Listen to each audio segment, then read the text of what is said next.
Здравейте всички!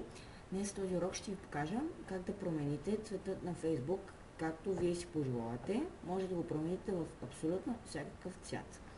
За тази цел влезете в Google и пишете Google Chrome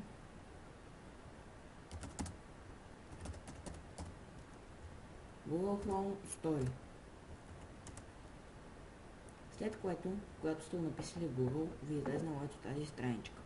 След което цъкате ето на това линкче Google Web Store.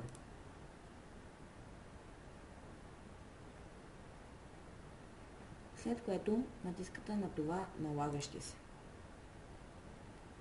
И сега цъкате ето на това Color My Facebook и добавяне.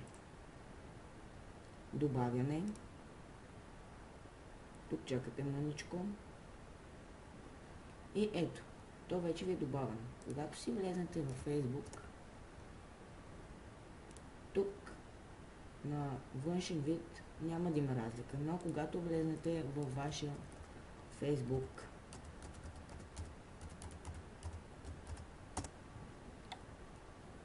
и когато цъкнете на тази стрелкичка, тук отдолу ще ви излезнат Colors. Това са цветовете. С тях може да променяте вашия Facebook.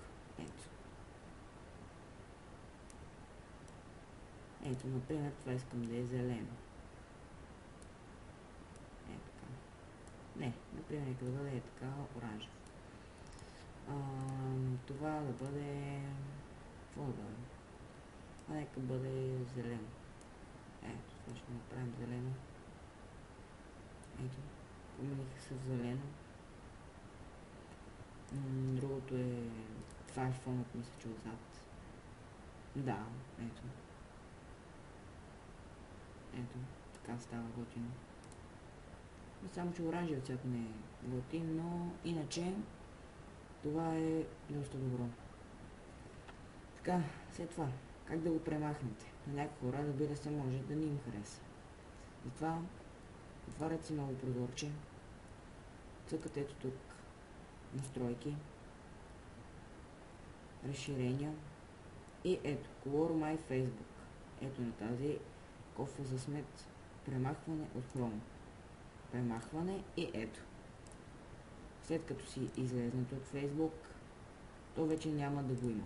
Ето, когато отново си влезнете,